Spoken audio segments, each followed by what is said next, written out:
માંગરોળના હથોડા ગામે ગૌહત્યા રોકવા રેડ કરવા ગયેલ પોલીસ ટીમ ઉપર હુમલા મામલે પોલીસ દ્વારા 21થી વધુ લોકોને રાઉન્ડ અપ કરાયા છે।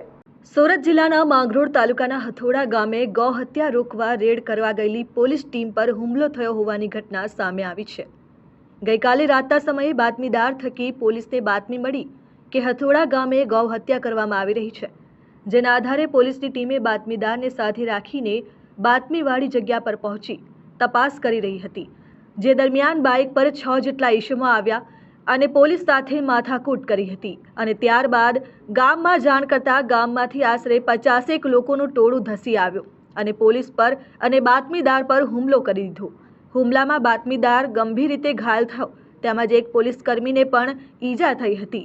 ઘટનાને લઈ સવારમાં ઉચ્ચ અધિકારીઓ સહિત પોલીસ કાફલો ઘટના સ્થળે પહોંચ્યો અને આશરે 21 જેટલા શકમંદોને રાઉન્ડ અપ કરી લેવામાં આવ્યા। હુમલામાં ઈજાગ્રસ્ત બાતમીદારને સારવાર માટે સુરત સિવિલ હોસ્પિટલ ખાતે ખસેડવામાં આવ્યો હતો।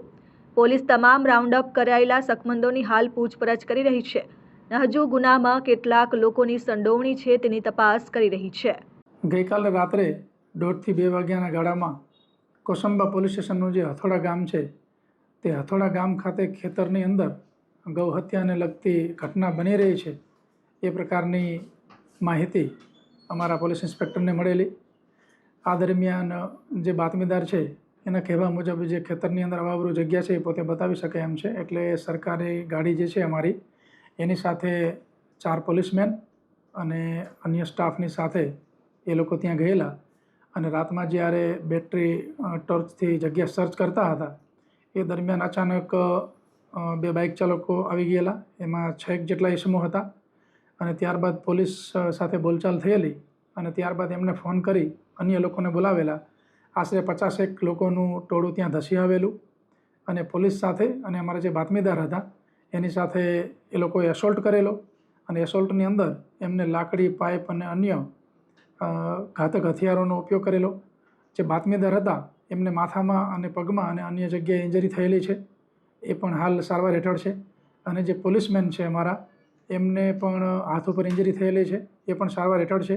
અમારા પોલીસમેનની ફરિયાદ લઈ અને એટેમ્પ્ટ ટુ મર્ડર અને રાયોટિંગનો ગુનો સરકારી નોકરિયાતને પોતાની ફરજ દરમિયાન રૂકાવટ કરવી અને ગંભીર ઈજા પહોંચાડવી આ પ્રકારનો ગુનો દાખલ કરવામાં આવેલો છે અને અમારા ડીવાયએસપી શ્રી વનાર છે એમની આગેવાની હેઠળ અમારી જે તપાસ ટીમ છે કાર્ય કરી રહી છે। આરોપીઓને પકડવામાં આવેલા છે। દરેક આરોપીઓનો આ ગુનાહિત કૃત્યની અંદર શું રોલ હતો એ પ્રકારના પુરાવા મેળવી એમને આઈડેન્ટિફાઈ કરવામાં આવી રહ્યા છે અને આ બાબતમાં સખત પગલાં લઈ અને આરોપીઓ જે છે એમને નામદાર કોર્ટમાં રજૂ કરવામાં આવશે।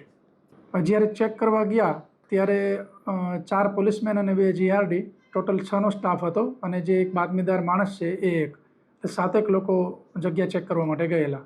હા, એમાં આશરે 22 લોકોને અમે લાવ્યા છીએ અને દરેકનો રોલ જે છે, ફરિયાદ તો દાખલ થઈ ગયેલી છે અને ફરિયાદમાં જે નામ છે નામ મુજબના ગામમાંથી લોકોને પકડીને લાવ્યા છીએ અને એનો શું રોલ છે ડિટેલ ઇન્ટ્રોગેશન હાલમાં ચાલુ છે।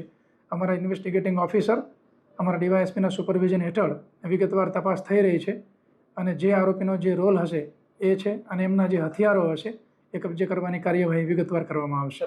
રાત્રે જે આ ઘટના બની ત્યારે જે એસોલ્ટ થયો એટલે ટોપ પ્રાયોરિટી એ હતી કે આરોપીઓ જે છે એને આઈડેન્ટિફાઈ કરવામાં આવે અને જેને ઇન્જરી થઈ છે એને પ્રાથમિક સારવાર મળી જાય। હવે વિસ્તાર જે છે સમગ્ર વિસ્તાર સર્ચ કરી અને ત્યાં કોઈ પણ પ્રકારનું કૃત્ય થયું હશે તેની માટે એફએસએલની પણ મદદ લેવામાં આવશે, એટલે વૈજ્ઞાનિક પુરાવા પણ જે તે જગ્યાઓ પરથી મળશે। Bureau report, RN news, Hathoda, Mangrol.